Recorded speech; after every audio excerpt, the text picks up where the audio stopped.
En fait, il y a une tonne de personnes qui ont dormi dans ce logement-là, tu vois. Mais tu le prends parce qu'il y a beaucoup de commentaires. Mais à la fois, t'es chiant parce qu'il y a un poil, tu vois. Mais mec, tu vois, il y a eu beaucoup de voyageurs qui ont dormi là avant toi, donc c'est le jeu. Même moi, quand je prends un bien en loc sous loc, enfin ceux que j'ai pris, je demande à chaque fois 50, 60, même parfois j'ai déjà emprunté 80 000 euros pour juste louer un bien. Les mecs peuvent se dire, il est fou, il n'est pas lui l'appartement, il met 80 000 euros dedans. Mais en fait, tu le rentabilises en un an et demi, et tu l'as 9 ans, tu vois. Ta déco attire aussi certains types de personnes. Tu vois ce que je veux dire? Plus tu fais du luxe, plus tu vas avoir certains types de clients. En effet, les trucs un peu plus cocooning, machin, c'est plutôt des gens un peu friendly, super sympas. Ils sont toujours beaucoup plus sympas, ils vont pas hésiter à te faire des retours, mais en privé par contre, pas en public, tu vois.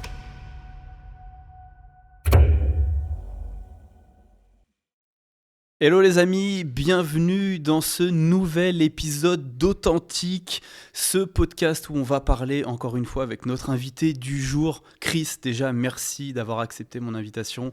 Ça me fait plaisir de t'avoir aujourd'hui pour cet épisode. Je pense qu'on va avoir beaucoup de valeur à apporter aux gens. Et aujourd'hui, on va parler, comme d'habitude les amis, vous connaissez un petit peu la thématique d'Authentique. On va parler avec de l'authenticité et on va parler d'immobilier, de business, d'affaires. Et justement, Chris a de belles histoires à nous raconter aujourd'hui. Je vais te laisser la parole. Tu vas un petit peu d'abord te présenter, que les auditeurs te connaissent un petit peu, d'où tu viens, ce que tu fais, quel âge tu as aussi, c'est important parce que certains nous écoutent depuis les plateformes audio, donc on va pas voir ton visage. Voilà. Qui es-tu, Chris? Écoute, déjà, merci pour l'invitation, Steven. Ça fait longtemps que je te suis sur les réseaux, donc c'est assez beau de pouvoir être là aujourd'hui avec toi. C'est ça. Écoute, la magie d'Authentique, ouais, c'est de pouvoir faire du physique, c'est ça qui est bon. Bien sûr, bien sûr. Écoute, moi j'ai 29 ans, bientôt 30 ans.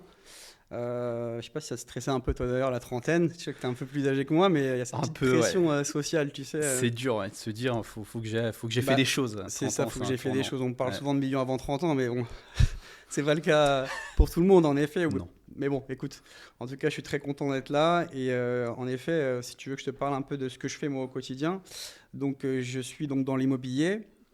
J'ai une activité donc de conciergerie.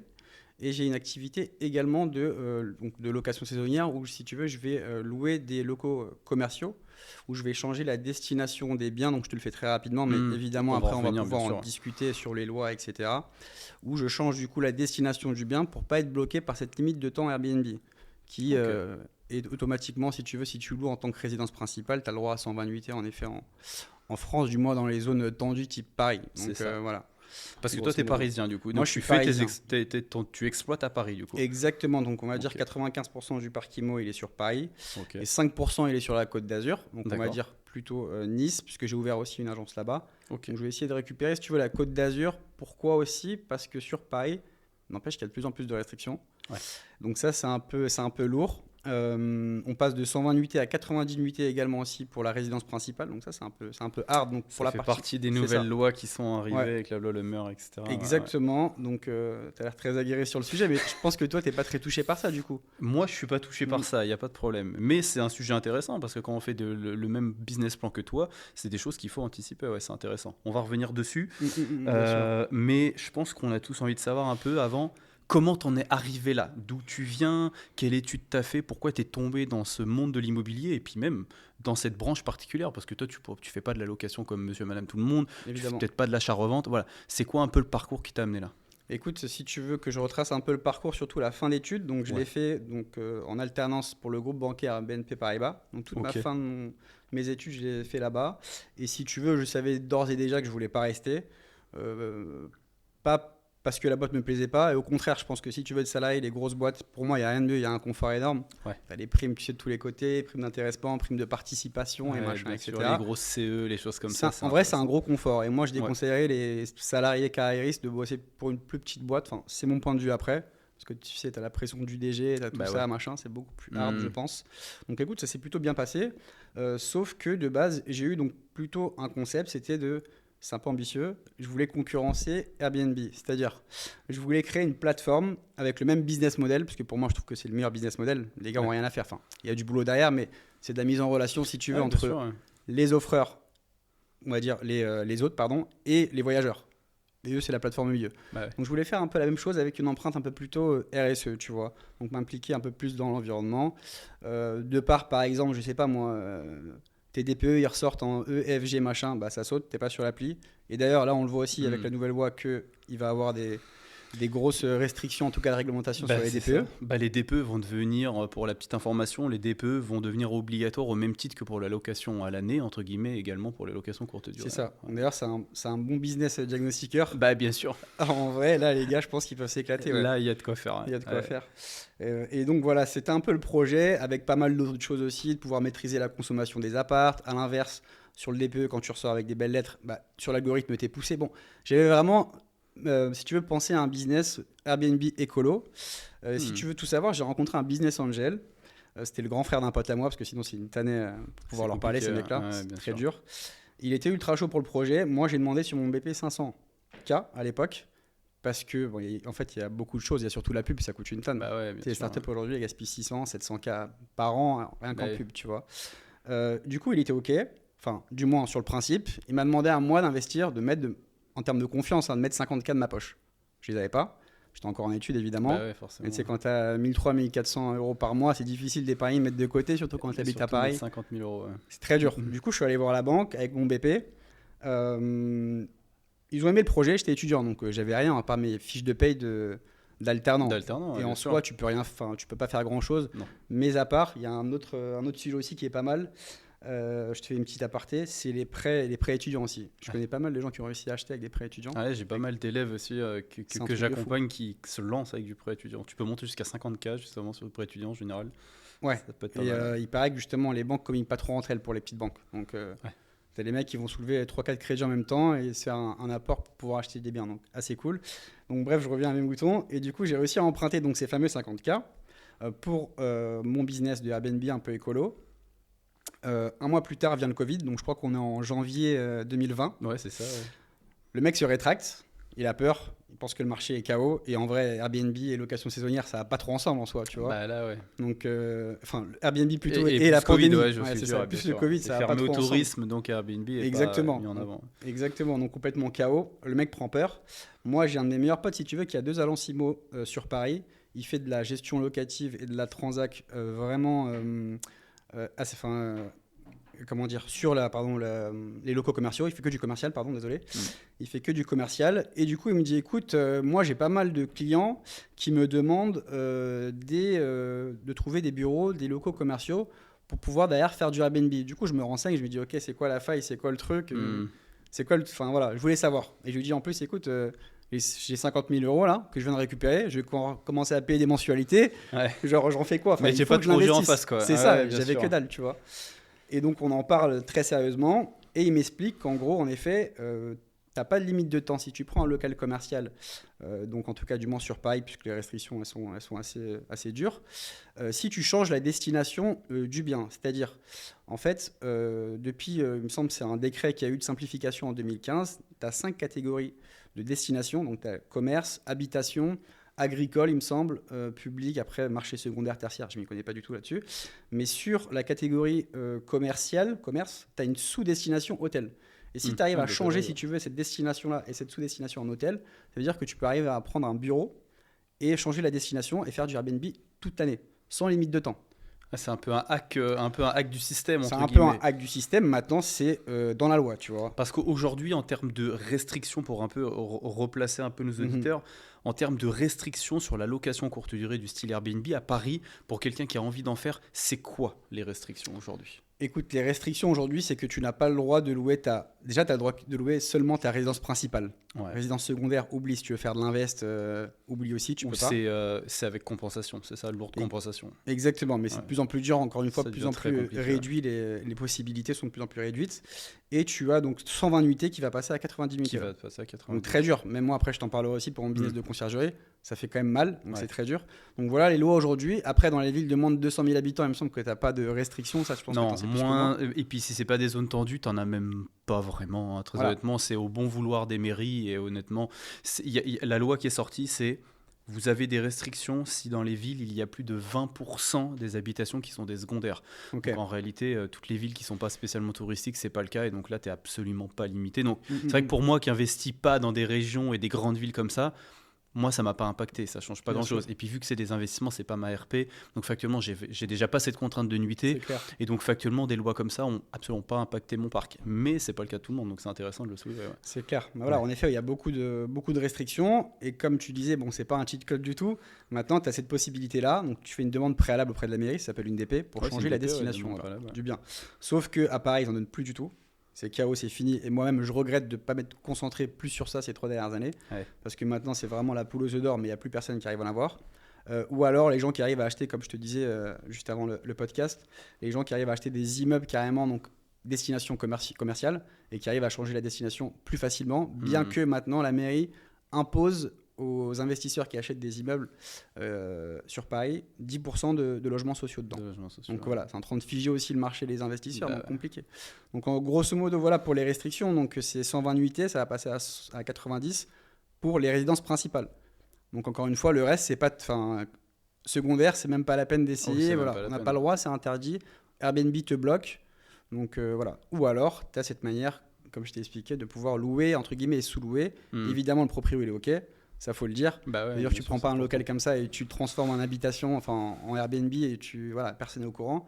Faut pas que dans le règlement de copro, ça soit interdit aussi. Ouais. Faut que le propriétaire il soit OK. Et dans le bail commercial, il y a écrit location saisonnière également. Bah ouais. Donc voilà, grosso modo, en parlant avec mon pote qui lui avait des agences immobilières, il m'a dit, écoute, si tu veux, il y a ce projet-là, on peut essayer de trouver un premier local. C'est ce qu'on a fait. On a trouvé notre premier local, du coup, on va dire un peu février, je pense, 2020. Ok, donc en La pleine veille du pandémie, Covid. quoi. Comment ? En pleine pandémie, Ouais, quoi. ouais, ouais. En vrai, on n'était pas encore confinés. Ouais. Du coup, on obtient le crédit, on prend le local. Donc, c'est pour les locaux commerciaux.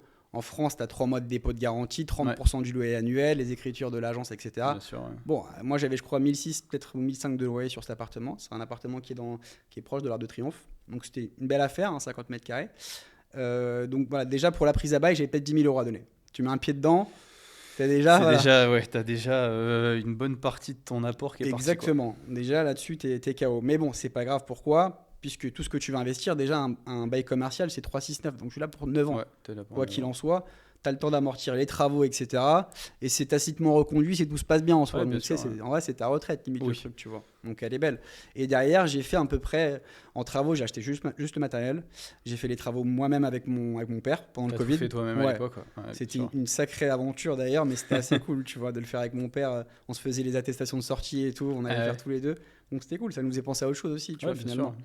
Donc, et en déco, je crois qu'on a investi peut-être 20 000 € dans la déco. Ok. Il était assez bien foutu en fait, je l'ai encore aujourd'hui. Mais il y a 2 chambres avec un petit salon, on a dû créer une salle de bain. Tu sais, c'est ça qui coûte cher en fait, la création de Ouais. salle de Création bain, de pièces de comme ça, plomberie, salle de bain machin. et plomberie, Ouais, ça ça coûte coûte vite une Le tonne. sanitaire, ça coûte cher. Ça coûte super cher. Ouais, t'as beau avoir des contacts, des relations ou des machins, c'est le matériel, il coûte cher, il n'y a rien à faire. Quoi. Ouais. Donc écoute, voilà, on a fait ce premier bien là et aujourd'hui il tourne encore, il marche très bien. Je fais du minimum x3, x4 dessus, tu vois. Donc lui, si je résume, c'est un que tu as transformé avec une DP hôtelière. Ouais, exactement. Ok. Et donc aujourd'hui, tu dis que c'est quasiment impossible de les avoir. Très dur. Donc ce business plan-là, tu l'as quoi ? Tu l'as laissé tomber un peu maintenant ? Un petit peu. Maintenant, Ouais. si j'arrive à prendre en ampleur dans mon business, ici j'arrive à acheter, je sais pas, enfin pas tout seul, mais à l'aide d'investisseurs, des immeubles Ouais, des commerciaux. immeubles, bien sûr. Voilà. Donc après, tu peux faire aussi un transfert. Tu sais, tu peux acheter des mètres carrés commerciaux et transférer dans l'habitation. Il y a Ouais, ce c'est ça, de truc-là. faire de la compensation. Ouais. Exactement. Donc il y a aussi ce truc-là. Maintenant, il faut avoir les reins solides encore une fois et il faut être bien entouré parce que voilà, les immeubles Ouais, à bien Paris. sûr.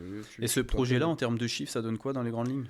Ce projet-là, dans les grandes lignes, écoute, j'en ai eu pour, on va dire, peut-être 40 000 €, je pense, d'investissement, puisqu'après, j'avais enfin, les 50 000, ils sont partis aussi dans le loyer, dans le Ouais, crédit. bien J'ai sûr. réussi à faire un report d'1 an avec le Covid, heureusement. Ok. Mais j'étais un peu en guerre avec la propriétaire parce qu'elle voulait rien savoir, alors que en vrai, c'était la fin du monde. Ouais. Le Covid, surtout le premier mois, c'était une catastrophe. Et elle voulait rien savoir. Et donc, du coup, j'avais ces mensualités-là aussi qui tombaient. Mais on va dire produit fini, 50 000 €. Ok. Avec 1 500 € de loyer mensuel. Et dessus, grosso modo, je dois faire entre 6 000 et pour les beaux mois, peut-être 9 000 € de CA dessus. Je dis bien de CA, tu vois. Donc là, elle est les belle. amis, pour vous resituer, tu es sur Airbnb Mhm. et tu fais entre 6 000 et 9 000 € de loyer brut mensuel Exactement, pour un appart, ouais. pour un appart, de Mhm. 50 mètres carrés. Exactement, ouais. Il est atypique, il est classique, il est haut de gamme, moyen de gamme, il est comment ? On va dire milieu de gamme. J'ai fait un truc un peu cocooning, tu vois. Ok. C'était un peu la mode aussi à l'époque, tu sais, un peu petit Bali, machin. Ok, tu vois. je vois Donc très bien, ouais. franchement, il plaît pas mal. Et je pense aussi qu'il y a un truc, ta déco attire aussi certains types de personnes. Tu Hmm. vois ce que je veux dire? Plus tu fais du luxe, plus tu vas avoir certains types de clients. En effet, Ouais, ça, c'est, possiblement exigeant. ton expérience t'a amené à penser ça, En ouais. tout cas, ouais, mon expérience, en effet, ouais. Les trucs un Ok. peu plus cocooning, machin, c'est plutôt des gens un peu friendly, super sympas. Même dans les commentaires, ce qu'on parlait tout à l'heure, ils sont toujours Ouais. beaucoup plus sympas. Ils vont pas hésiter à te faire des retours, mais en privé, par contre, pas en public, tu vois. Donc ça attire aussi une certaine Ouais, c'est clientèle. intéressant, ouais. Mm, mm.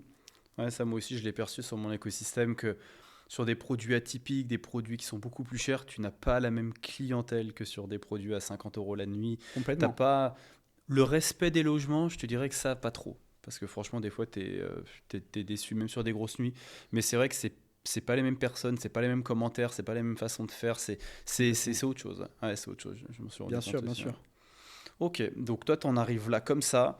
Du coup, tu plaques un peu tes études, entre guillemets, à Je ce plaque moment-là. Pas mes études, puisque si tu veux, je suis à la fin de mon master 2 Tu en finis soi. ton master Il en me reste quoi, alternance, ouais. peut-être, ouais, c'est ça, 4 mois, un truc comme ça, pour rendre mes mémoires et machin. Donc tout se passe en visio. Bon, Ouais. je vais pas te raconter que c'était super simple finalement, tu vois. Donc je Ouais. l'ai eu easy. Et puis, bon, les études supérieures, ça dépend. Toi, j'ai vu un peu tes vidéos, il me semble que tu as fait de la médecine ou Moi, autre. j'ai fait 10 ans de médecine. Ouais, Ouais. ça c'est hard. Donc ça, bravo à toi, c'est ultra chaud. Mais tu sais, Ouais. quand tu fais des écoles de commerce, je connais aucun mec qui a redoublé en master ou autre. Bah, Tu sais, c'est mine de autre rien. chose. Hmm. Quand tu payes, ou du moins ton alternance paye l'école, grosso modo. Ah ouais. C'est pas pour placarder les écoles de commerce, mais bon, tu sais, Mhm. aujourd'hui, je trouve que c'est un peu le commun des mortels déjà. Tout le monde a un master, un Oui, oui, machin. non, mais c'est sûr. Et c'est pour ça qu'aussi pas mal de gens galèrent à trouver un job idéal, tu vois. Ah, mais clairement, aujourd'hui, on se rend compte qu'il y a 20 ans, tu avais le bac, c'était déjà ouf. Maintenant, C'est ça ça. vaut plus rien. Et maintenant, c'est même ton master qui vaut plus rien. Parce C'est qu'en un fait, truc tout de le fou. monde a un bac plus Ouais, 5. c'est un Donc, en truc de fait, tu fou. te dis, il faut aller où? Même moi, je me rappelle déjà à l'époque, tu te dis, mais même si tu avais fait 10 ans, que tu étais chercheur, que j'étais maître de conférence à côté. C'est ouf.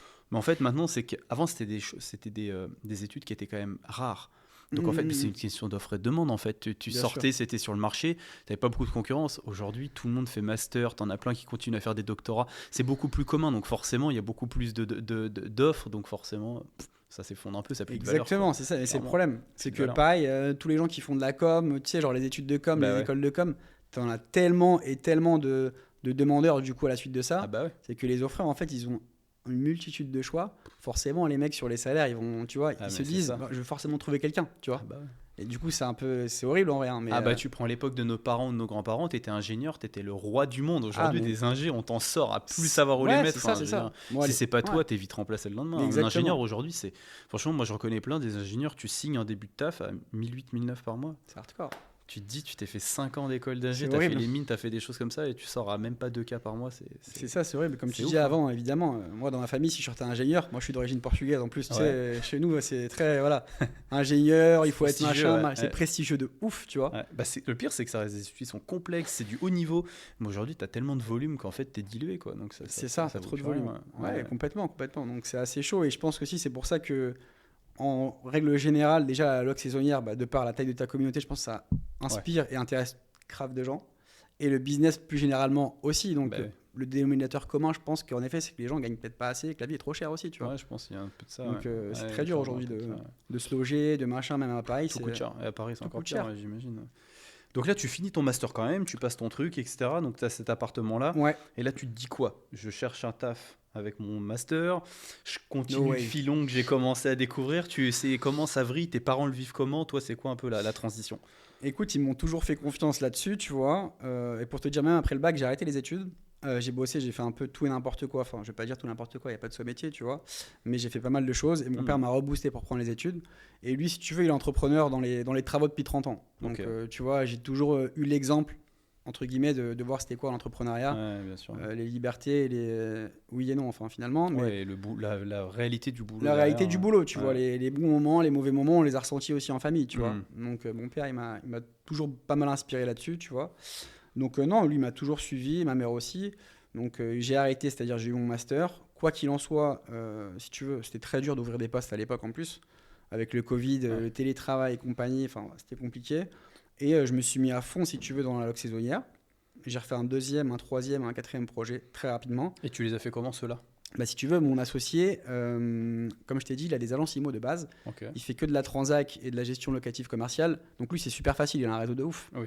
Il a un réseau de fou. Donc il trouve facilement des biens, des bureaux en étage. Parce que tu sais, tu as pas mal de gens qui font ça, qui transforment des locaux commerciaux et autres. Mm. Ils vont prendre des fonds de cours ou machin, tu vois. Et ça, avec l'ADP, par contre, ça passe plus, mais depuis très longtemps. Ouais. Il faut des fenêtres partout, tu vois. Et tu le vois sur certains Airbnb à Paris. tu vois les photos, tu vois directement que tu es au rez-de-chaussée, tu sais, genre, tu vois pas les fenêtres. Et tu en as plein comme ça, tu vois. Et donc ça, normalement, t'as jamais eu vraiment le droit. Parce que l'ADP, elle impose, pardon, d'avoir des fenêtres partout, au niveau de la chambre, du salon, etc. Donc lui, il a réussi à trouver des trucs super cool en étage. Donc on a réussi à récupérer 3-4 biens comme ça, avec un nouvel investissement. Et avec la trésor aussi qui tombait tous les mois, si tu veux. Donc on a réussi à se faire de belles choses. Donc les 3-4, je t'ai dit comme ça assez rapidement, mais on a mis 1 an et demi à les faire quand Oui, même. c'est ça, ouais, ça met du temps. C'était pas du jour au lendemain.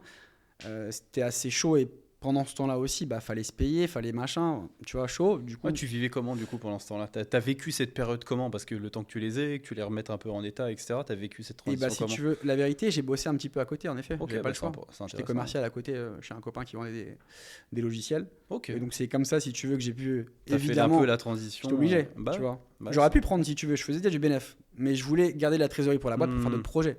C'est bon, j'avais compris le truc, tu vois. Je savais que c'était là qu'il Ah, mais c'est fallait aller. intéressant ce que tu dis, c'est que tu t'es dit, ok, je génère déjà du cash, mais si je veux pouvoir scaler un peu mon activité, il faut que j'en garde le maximum. Donc, tu as été prêt à retourner, travailler entre guillemets en parallèle Bien pour sûr, pouvoir coffrer un maximum. Quoi. obligatoire. Enfin, j'avais pas le choix en fait. Ouais, pour toi, tu penses obligatoire? Ouais. Enfin, pour moi Dans en tout tes cas, situations, en tout cas, quand dans tu ma pars de rien, situation, entre ouais, guillemets. tu vois, quand t'as un loyer à payer, t'as ceci, t'as cela, non, t'as Mm. pas le choix, tu vois, le moindre loyer à Paris, il te coûte 1300, 1400, 1500, Bah, tu bien vois, sûr. donc j'avais pas trop le choix, et je voulais, quoi qu'il en soit, laisser de la trésor sur la boîte pour pouvoir faire d'autres opérations, tu vois, Mm. donc c'est ce que j'ai fait, et au bout de la fin de la deuxième année, j'ai pu commencer à me payer, tu vois, Ok. dividendes, Ouais, tu te rêves. avance de dividendes, parce qu'un salaire, tu sais combien ça coûte, donc Ouais, ça coûte tu te cher. verses 5000 balles, tu dois payer 10 000, tu vois. Bah ouais, non, mais Donc c'est c'est ça. terrible. Ouais. Donc avance des dividendes, non, et maintenant je vis de ça, ça fait bientôt 2 ans. Ouais.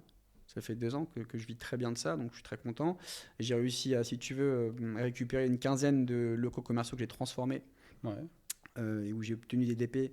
Et maintenant, j'en fais du Airbnb, bon, Booking, Abritel aussi. D'ailleurs, toi, Ouais. c'est quoi ton quota Airbnb, Booking, Abritel Alors, je fais plus à Britel, moi, perso. Ok, J'ai arrêté. Ok. Je l'ai fait. J'ai fait au début. J'ai dû faire pendant 2 ans. Et j'ai arrêté parce que mon ratio, franchement, sur Abritel, il devait Ouais, être c'est de pas ouf. 2%.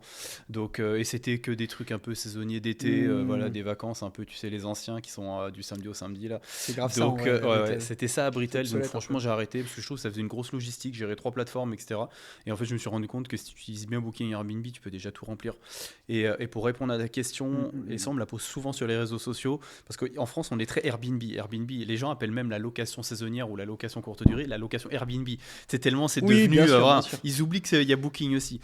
C'est ça, bien sûr. Et alors qu'en réalité, moi, Booking, ça doit représenter, bon, je vais te donner une fourchette, mais je dirais 30%. quasiment 70%. Ah ouais, de ça. Ouais. elle est belle. Moi, c'est Ok. beaucoup plus de Booking. ouf. Et je le vois chez beaucoup de mes élèves que j'accompagne en mentorat. C'est quasiment toujours ça. Sauf certains coins. Par exemple, tu prends Paris, c'est aussi beaucoup Airbnb. Et tu prends la Côte d'Azur, ça va être beaucoup Airbnb. Mais franchement, sûr. sinon, pour 90% du territoire, c'est Booking. C'est fou, Ouais. c'est ouf. Mais tu sais que c'est pas surprenant parce que l'autre jour, on me demandait pourquoi. Et tu vois, c'est ce que je disais. Et moi, je le vois. Aujourd'hui, j'ai à peu près.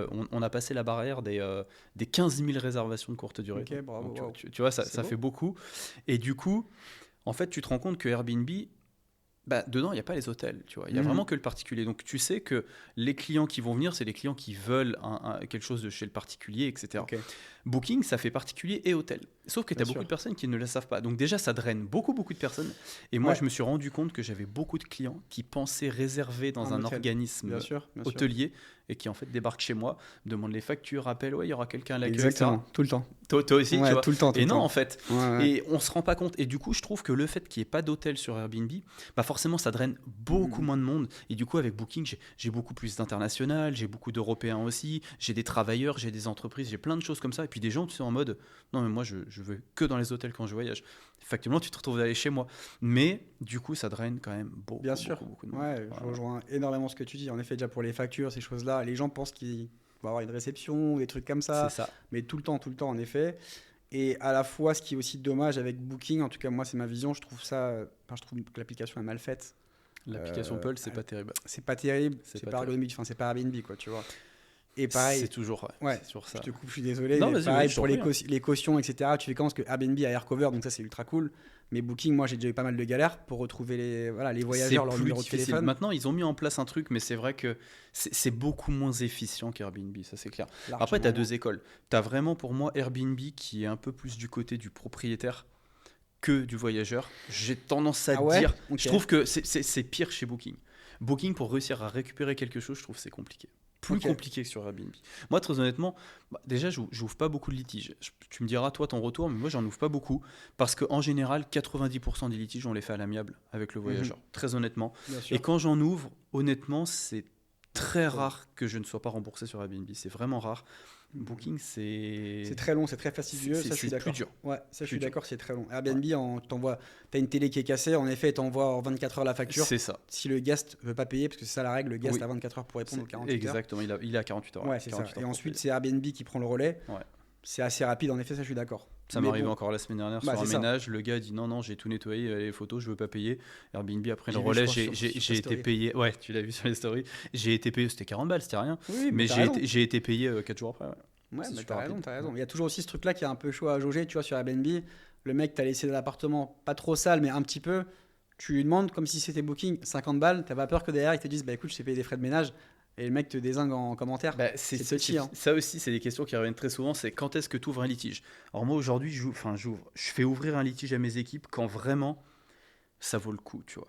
Parce qu'en fait, après, tu as le Bien temps et tu te dis, ok, là, tu vas mettre ton énergie pour aller chercher Ouais. 30 balles. Est-ce que tu ferais pas mieux de te concentrer, de laisser passer? Ça C'est fait clair. partie des, tu vois, des Ouais, pertes et totalement. profits. Donc, franchement, c'est rare que j'ouvre un litige où il faut vraiment que ça soit vraiment quelque chose d'assez important. Là, c'était du ménage, on a demandé 40 balles, c'est vraiment le contre-exemple, mais en vrai, ce genre de choses, on le fait quasiment pas à l'année. On va le faire quand il y a vraiment des cases, des choses comme ça, voilà, t'as pété un fauteuil à 150 balles, des choses comme ça. C'est normal. Mais évidemment. sinon, en fait, on fait jamais. Quasiment. Ouais, je comprends. Airbnb, en effet, c'est plus simple. Et Booking, c'est très dur d'ouvrir des litiges. Tu sais pourquoi aussi, il y a un truc qui est fou, c'est que n'importe qui sur Booking peut réserver un logement sans mettre de pièce d'identité. Bien En tout sûr. cas, si tu n'en demandes pas à Sans toi, compte et vu tout, qu'on n'est pas ouais. des hôtels, nous, Bah oui. le mec arrive, si tu ne demandes pas sa pièce d'identité, il la donne pas à Booking. N'importe non. qui. Avec n'importe quelle carte bleue, tu peux réserver. Donc ça, c'est un peu chaud, tu vois. Ouais. Donc, Et c'est pour ça qu'on a beaucoup aussi, j'en vois beaucoup passer, surtout dans les grandes villes. Tu me diras d'ailleurs, tu es curieux d'avoir ton retour là-dessus. Beaucoup de prostitution. Beaucoup. Alors ouais, Qui vient beaucoup plus de Booking. bien qui vient sûr. d'Airbnb. Ah ça, c'est clair. Tu peux T'en moins vois toi contrôler. sur Paris? Parce que moi je suis dans les plus petites villes, donc ça peut nous arriver d'être touché, mais quand même beaucoup moins. Mais toi qui es sur Paris, est-ce que c'est quelque chose qui te frappe ou pas? Ouais, complet. Alors, pas sur mes biens. Enfin, anciennement, je l'ai eu. Alors, je vais te dire pourquoi. Sur le premier bien que j'ai eu, donc celui que j'ai expliqué tout à l'heure, j'avais des charges. Il fallait que je les paye. Donc, j'ai Ouais. ouvert mes calendriers à une nuitée.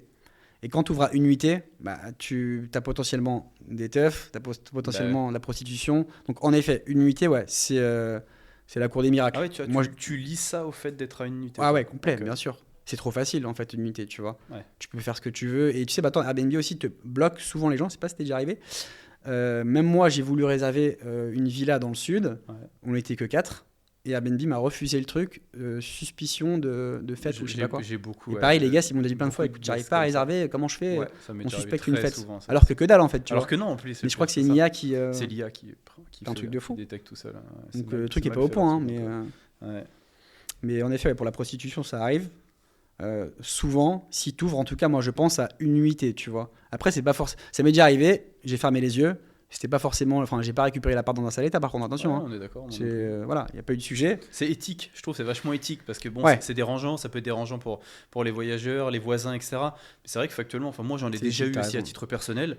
Bah, tu vois, par contre, moi j'ai pas cet effet nuitée parce que moi je suis toujours à Ok. la nuitée. Ah ouais, Donc, t'es à la nuitée, tout du coup. le temps, tout le temps. Ouais. Ah ouais. Surtout du dans gros les, taf. dans les villes pas comme Paris qui sont un peu plus reculées, Ouais, ouais. c'est obligatoire. Si t'es pas à la nuitée, moi j'ai.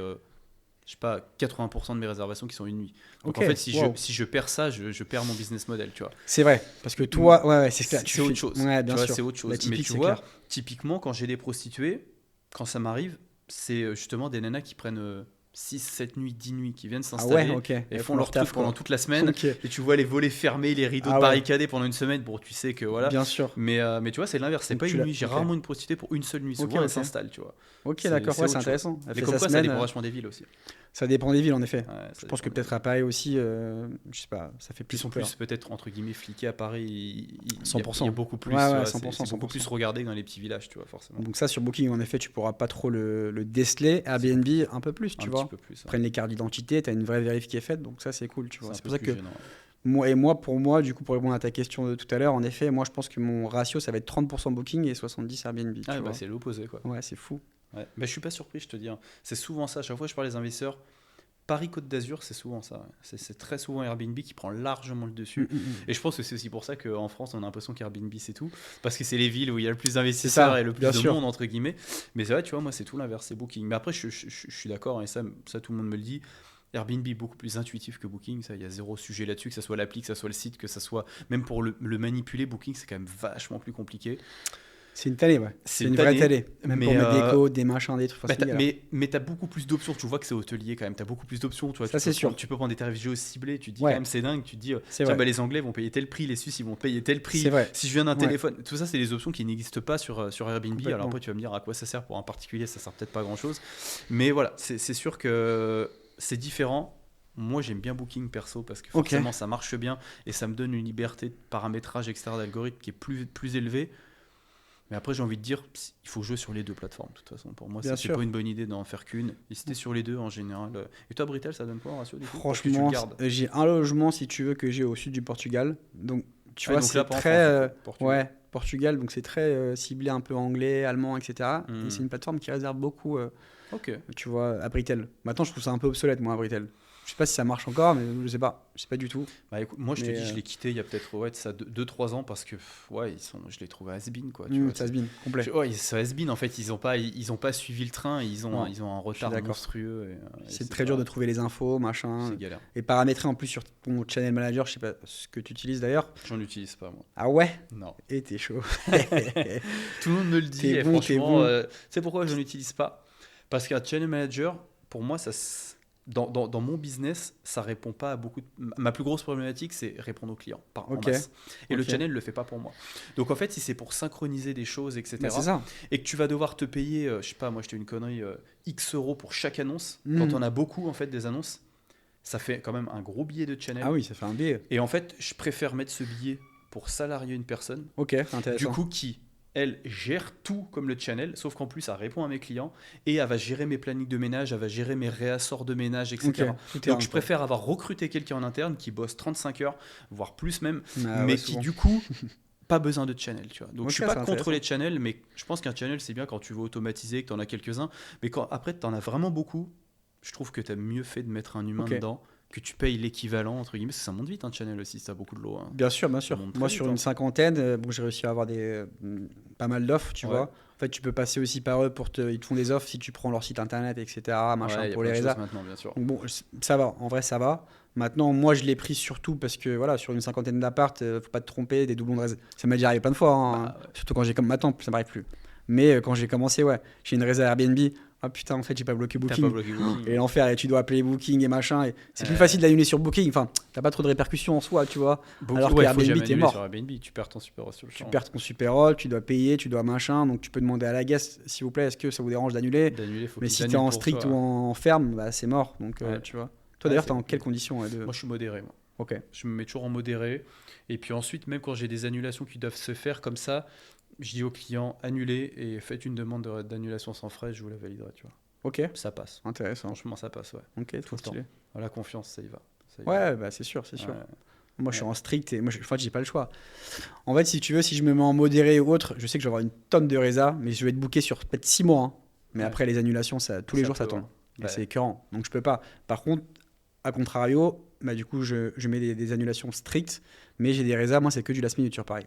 Et ça, c'est très dur de faire un prévis. Moi, en période off, quoi, comme ça, là, en hiver, je dirais que j'ai plus de la moitié de mes résas qui est du last minute. Genre aussi. La veille pour le lendemain, ou même des fois le jour pour le jour. C'est un métier last minute. Hein, mais je pense que tu as aussi l'effet, mais c'est marrant parce que c'est un peu le choc des parcs entre moi, le provincial, et toi, le parisien, où tu vois les différences. C'est-à-dire que toi, si tu mets pas strict, t'es foutu, quoi. Je suis mort, je peux pas. T'es foutu, ouais. Tu peux faire le test, tu vas avoir beaucoup de résas, mais tu vas avoir beaucoup d'annulations. Et en fait, avec les résas, tu vas te dire, putain, je vais avoir de la trésorerie, je vais pouvoir faire ça, prendre un nouveau logement. En fait, que dalle, en fait. C'est pire. Et au final, annuler une semaine avant, ou je sais pas, peut-être 3 jours avant, va relouer derrière, machin. T'es mort, tu vois. Donc je peux pas. Je sais que je pourrais avoir plus de résa, mais je le fais pas parce que derrière, je sais que je serais perdant, tu vois. Donc, c'est intéressant. Donc toi, tu te lances là-dedans, donc t'en enchaînes pas mal, etc. Toujours avec du coup un associé, c'est ça? Il s'appelle Théo, mon associé. Ok, ça marche. Et ensuite, vous faites quoi? Vous continuez? Vous essayez un nouveau business model? Vous faites quoi? On continue. On a 2-3 bilans. On arrive à faire quelques OP à l'achat. Le marché commence à se figer un peu avec les taux bancaires très compliqués. Comme tu le sais, je t'apprends rien. Et du coup, si tu veux, j'ai pas mal de gros clients et surtout mon associé, donc Théo, lui, il a des très gros clients, des grosses pointures dans l'IMO, marchand de biens, etc. Qui ont un appart, on va dire, qui ils n'arrivent pas à le vendre. Et ils viennent nous voir, ils nous disent ok les gars, j'arrive pas à vendre l'appartement, la période est pas bonne, est-ce qu'on pourrait pas du coup faire de la loc saisonnière en attendant, vous vous occupez de tout. Et nous on a dit oui, on a commencé comme ça parce que c'était des biens d'exception, donc c'est des biens à plusieurs millions d'euros. Donc on s'est dit ok, si on le fait comme ça par contre, la conciergerie, tu vois. Et de là c'est créé un peu la conciergerie. On a en plus de ça ouvert une agence à Paris dans le 9e où on a un point de rencontre avec nos clients. Et ça rassure aussi vachement les clients. C'est une agence de quoi concrètement ? En fait, c'est une agence de conciergerie. Ok, d'accord. C'est tu l'agence rentres, pour la conciergerie. Exactement. Il n'y en a pas beaucoup. En fait, tu en as un peu à Paris, mais ça va être plutôt des agences IMO qui proposent aussi. C'est un service en plus que fait l'agence. C'est un service en plus. Donc, du coup, tu te dis, c'est pas vraiment les pros. Les pros, ils sont souvent sur Internet, comme mes concurrents. C'est ça, c'est dématérialisé. C'est dématérialisé. Sauf que, perso... un appart à Paris, ça coûte, un 2 pièces, c'est vite 400-500 000 euros. Tu as envie de rencontrer le mec qui va gérer ton appartement en vrai, tu vois. Donc, qui va gérer ton investissement en fait, parce que complet. Tu le pilotes du coup. C'est ça, donc voir un mec, l'appeler en ligne, lui il voit les photos que tu lui envoies sur WhatsApp ou par mail et il te met en place un contrat et machin. Enfin, tu vois. C'est pas ouf, alors que de venir, t'as un point d'ancrage, niveau confiance, c'est ouf, tu vois, le mec, et du coup, tu peux négocier ton pourcentage. Moi, je prends 24% en TTC, tu vois. Il y en a qui me disent 24% et tu fais quoi concrètement en conciergerie ? Parce qu'on a beaucoup plus de plus en plus d'auditeurs qui veulent, forcément, t'as eu une explosion des LCD, donc forcément, t'as les business qui se développent en face, on a vu ces dernières années, mais que voilà, ça pousse comme pas possible les conciergeries. Toi, tu fais quoi comme service ? Parce qu'il y a tout, il y en a qui font tout, il y en a qui font les annonces, il y en a qui font pas les annonces, il y en a qui font tout de A à Z. Tu fais quoi ? Je comprends. Moi, écoute, je prends aucun frais de démarrage déjà. Juste sur le shooting photo, mais je le fais même pas en interne. Ça veut dire que je prends rien dessus. Tu prends, c'est quoi ? Je passe par l'application Shooting. Ok, t'as quelqu'un qui vient, tu prends un prestataire quoi. Exactement. Donc ça me coûte 90 balles. Ça coûte au client. Moi, je prends rien dessus, donc aucun frais de démarrage. Derrière, je crée l'annonce, je fais l'annonce, je fais les photos, je rédige mes annonces, beaucoup avec ChatGPT du coup maintenant. Puisque je trouve ça beaucoup plus sympa et c'est mieux structuré, tu vois.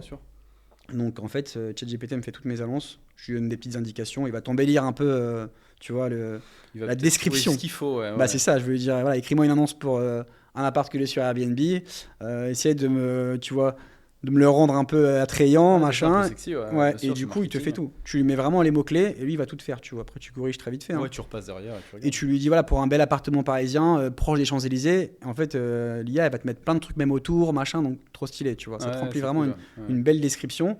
Et ensuite, écoute, je fais le pricing, je fais tout. Je n'utilise plus d'ailleurs d'outils de pricing. Avant, j'utilisais Pricelab. Mais je veux bien ton avis là-dessus. Je vais te donner maintenant si tu veux. Parce que je pense qu'on a le même, parce que moi je n'utilise pas non plus. Mais je sais que beaucoup de personnes me parlent de Pricelab, mais pourquoi tu n'utilises pas ? C'est dingue. Moi j'ai mon avis perso, mais j'aimerais bien entendre le tien. Moi écoute, je pense que l'humain le fait beaucoup mieux déjà. Donc premier argument. Et je l'ai fait et je trouve que déjà ça revoit beaucoup à la baisse les prix. Je sais pas, moi si tu veux, j'ai pas adhéré à la plateforme. J'ai pas adhéré.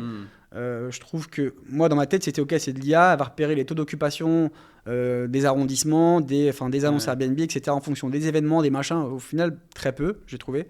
Donc et en plus c'est cher, il me semble, non ? Je crois que c'était pas donné.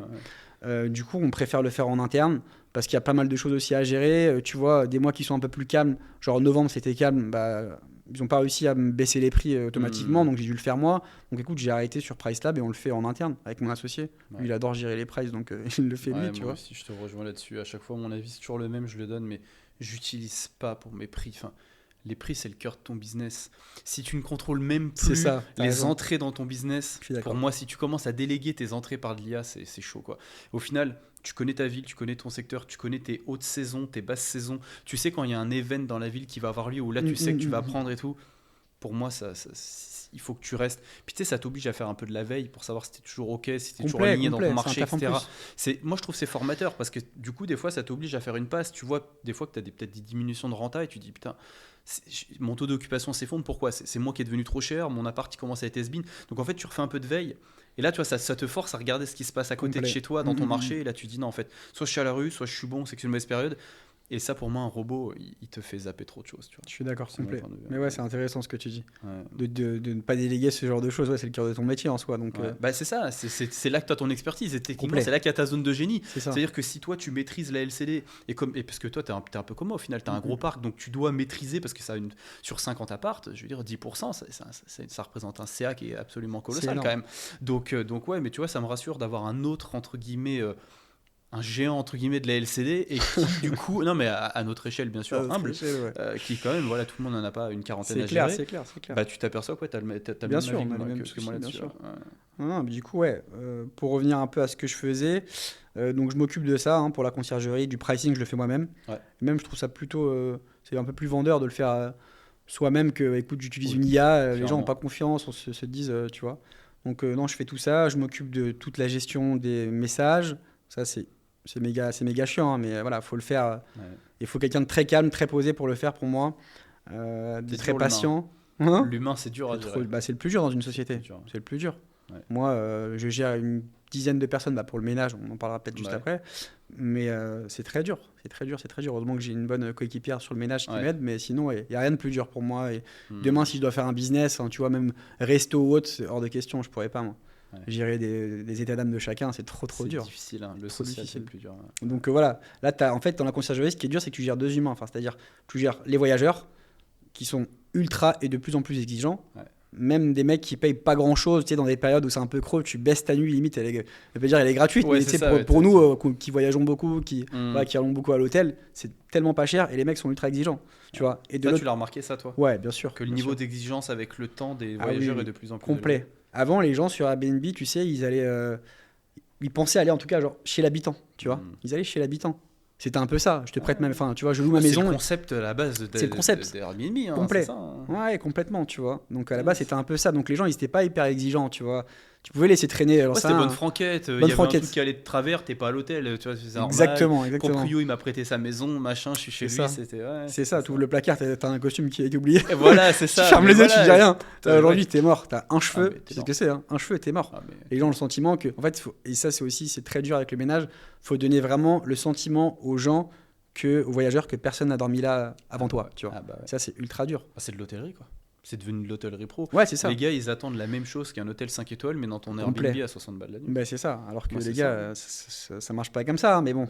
Bah, ils se rendent pas compte, ouais, du coup, derrière, ils veulent une prestation, Ouais. il faut que ça soit nickel. Maintenant, moi, je le vois, les clients, ils débarquent chez toi de la même façon qu'ils débarquent au Marriott Hotel. C'est la même chose, en fait. C'est un truc de fou. Ouais. Moi, ça m'est déjà arrivé, et pas qu'une fois, de renvoyer une femme de ménage à 22h. Bien sûr, Et ça moi nous aussi. est arrivé, Ouais. là, il y a vraiment pas longtemps, parce que le voyageur avait 2 poils sur la hausse de couette, quoi. Alors qu'elles sont C'est un truc de changées, fou. nettoyées, mais tu sais, ça reste un peu piqué dans le drap, machin. Bien sûr. C'est un gros sujet, ça. Ouais, c'est un énorme c'est sujet. atroce. Ouais, C'est vraiment hard. Donc, ouais. Et tu sais, c'est un paradoxe un peu, parce que les gens ont tendance à réserver des Airbnb où tu as une tonne de commentaires.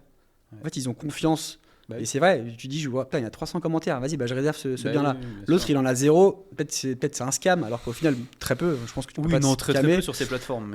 Mais Et paradoxalement, si tu as 300 commentaires déjà, un client sur 2 ou sur 3, peut-être il met un commentaire, tu as peut-être 4000 personnes qui Ah, dorment bah, dans, bien sûr. dans le lit, Bah tu oui. vois. En fait, je peux pas dire c'est dégueulasse, mais tu sais, c'est un peu comme dans les hôtels, tu vois. Les matelas, les machins, je sais pas trop la fréquence, mais en fait, il y a une tonne de personnes qui est dormi dans ce logement-là, tu Bah vois. ouais. Mais tu le prends parce qu'il y a beaucoup de commentaires. Mais à la fois, t'es chiant parce qu'il y a un poil, tu vois.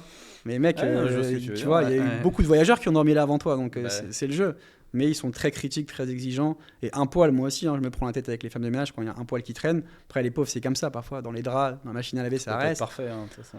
Tu Et peux surtout pas. à grande échelle, c'est un jeu. C'est très dur, c'est très dur. difficile, ouais. C'est la partie la deuxième partie, je pense, la plus exigeante. Après, donc, l'humain, donc les Ouais. guests. Et à la fois aussi, pour terminer sur l'humain, la partie propriétaire, parce qu'eux aussi, ils sont très exigeants. Les Ouais, parce proprios, que ils sont c'est- durs. ouais, c'est de la sous-loc, toi, du coup. Enfin, non, c'est même pas de la sous-loc, la Non, là, conciergerie. pour le coup, Ouais, bien tu les sûr. prends, ouais, C'est bien leur sûr. RP et Ouais, moi, je bien les sûr. gère. Mais c'est des gros clients, souvent des grosses pointures. C'est que leur RP, du coup, toi, tes Ouais, clients. Ouais, Bien c'est sûr, ouais. ça. Ok, donc tu les gères, du coup, maintenant 90 jours par an, c'est ça à peu près. Bah, Donc tu as oui. un turnover dans ta conciergerie, ça se passe Bah, comment en fait, je préfère maintenant prioriser, et ça a toujours été le cas. Enfin, si tu veux que je sois franc, quand j'ai ouvert la conciergerie, il y a eu l'euphorie du truc où j'ai pris des logements que j'aurais pas dû prendre. Enfin, Ok. c'est-à-dire en termes de gamme, tu vois. Ouais, mais j'ai c'est pris du milieu de intéressant gamme. ça, parce que t'as eu quelle optique quand tu l'as pris justement. Tu dis vas-y, je rentre plein pour faire plus. Ah ouais, bien plus sûr, d'oseille. bien sûr. Ouais, bien mais sûr. c'est important. Et J'étais- maintenant, tu j'étais as comme un un nouveau fou. regard. j'ai un nouveau regard, bien sûr, parce que je vois que le taf, c'est le même je vais pas te dire pour un milieu de gamme que pour un haut de gamme. Enfin, les exigences sont les mêmes des deux côtés, tu vois. En termes, le ménage, il doit être fait aussi, il doit être fait de la même manière. C'est clair. Les sujets, les gens, ils vont te parler de pareil aussi sur les messages. Donc, l'exigence, c'est la même. Donc, à refaire, il y a peut-être 5-6 logements en conciergerie que j'aurais pas pris, Que ça tu c'est sûr. sortirais, Mais je l'ai pris avec l'euphorie du truc. Je voyais des gens rentrer, Bah, bonjour, c'est j'ai un vrai. appart là. Moi, j'étais comme un fou, moi. Bah Je me ouais, suis tu dit, ok, dis, voilà, tu pas de t'amuses soucis, à je rigoler. prends. Airbnb, boum, j'avais, je sais pas, moi, il y a encore un an et demi, j'avais peut-être 35 logements. Tu sais, Ah t'es ouais, fier, quand tu même, vois ton nom, tu vois 35 logements, tu dis putain, ça va, allez, let's C'est go, bien, tu vois. ouais, c'est bien. Ouais. Sauf qu'au final, pas tellement, parce qu'il vaut mieux prendre des trucs hyper quali, surtout en conciergerie, parce qu'en plus, la limitation 90 jours, 1er janvier, normalement. Bah, c'est ça. Ouais. Voilà, il faut que tu aies, comme tu disais, un turnover, mais voilà, il faut des gros logements. Je préfère prendre 24 points d'un appartement qui me rapporte 10 000 euros de chiffre par mois Bah, ouais. qu'un appartement, en effet, qui va me rapporter 2-3 000 euros. Ça va très vite. Un cas de couchage, parfois, ça peut rapporter, en termes de CA, en conciergerie, peut-être 3 500, 4 000 euros. C'est pas énorme, tu vois. Pour les trucs, j'ai des choses, des biens, proches du Sacré-Cœur ou autre.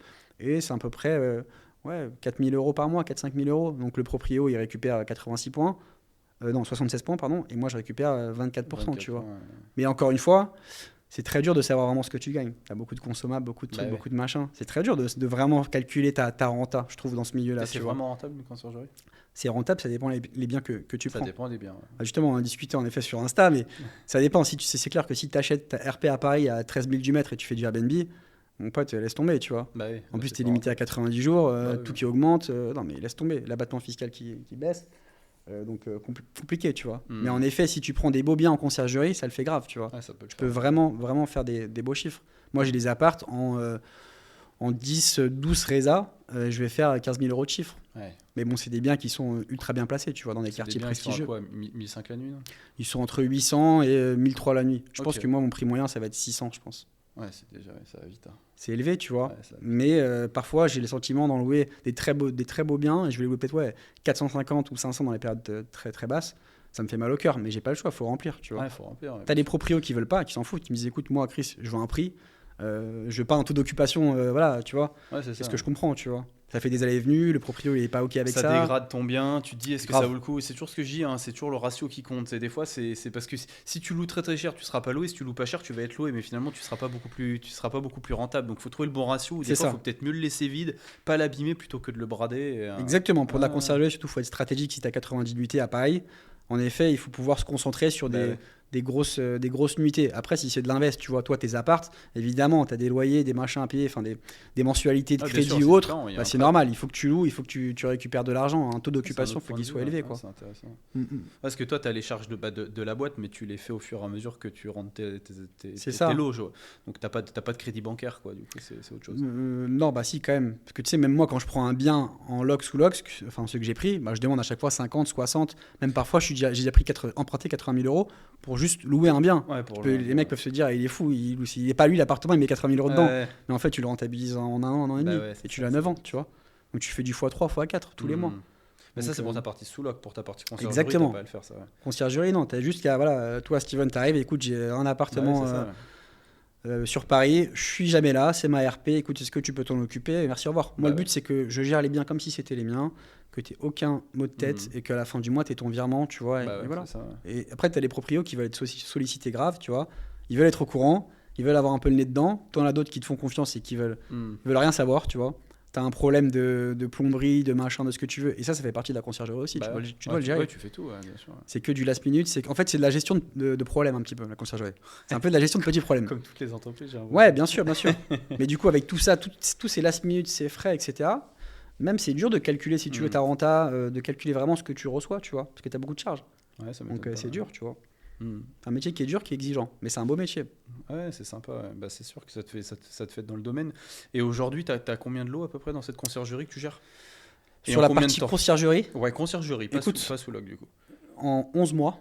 Ouais, ça fait une petite année. Ça fait un an, 12 mois. Ça fait, depuis fin novembre. Donc en un an, j'ai fait donc un peu plus d'1 million d'euros de chiffre d'affaires avec la conciergerie.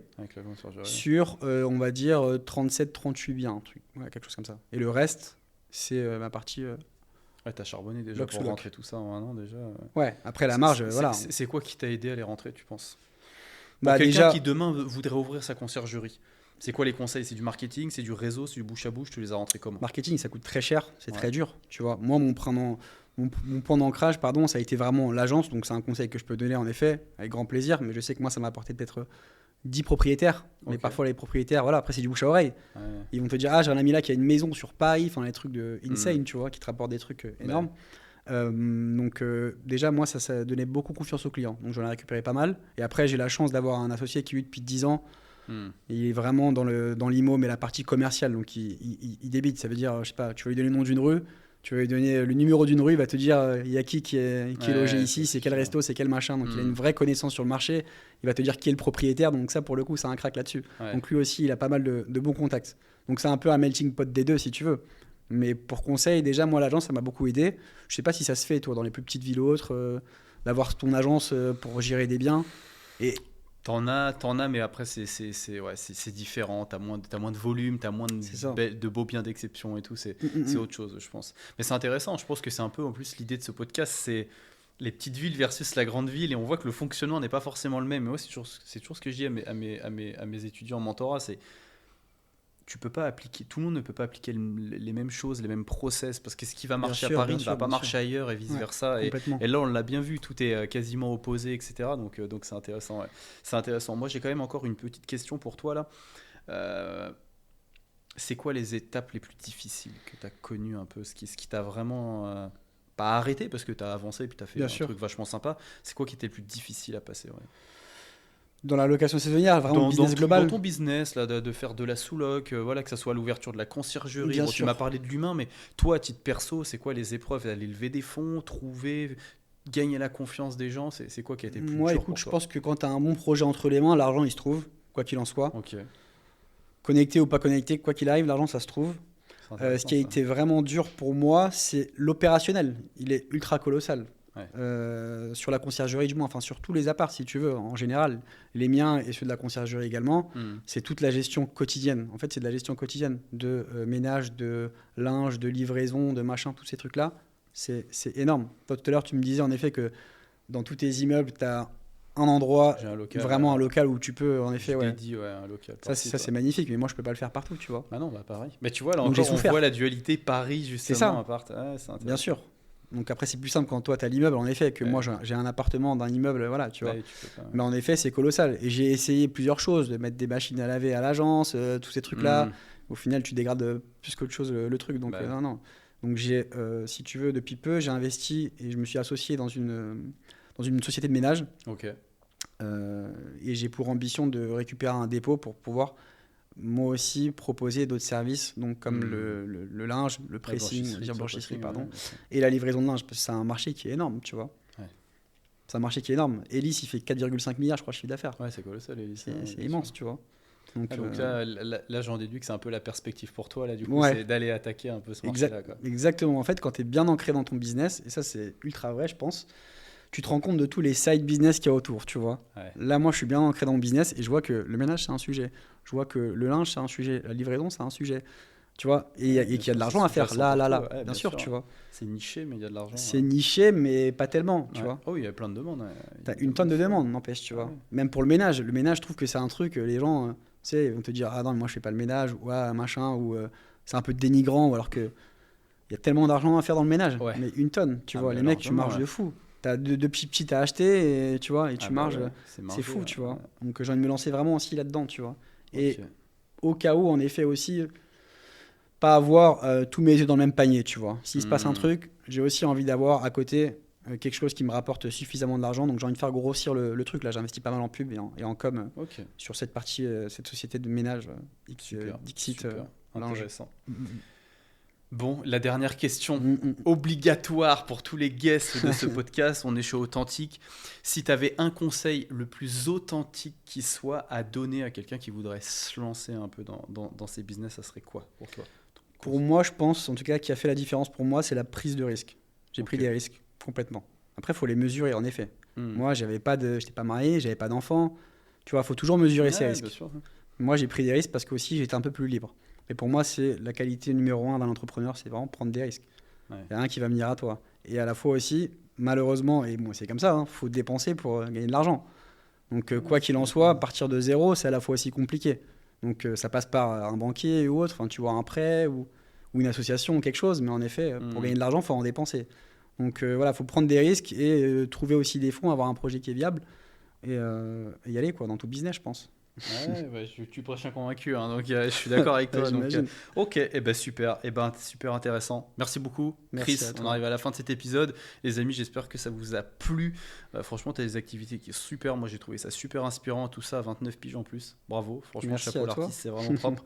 Et puis voilà, super épisode, les amis. N'hésitez pas à liker, à le partager. Je suis sûr que ça pourra aider et inspirer beaucoup d'entre vous.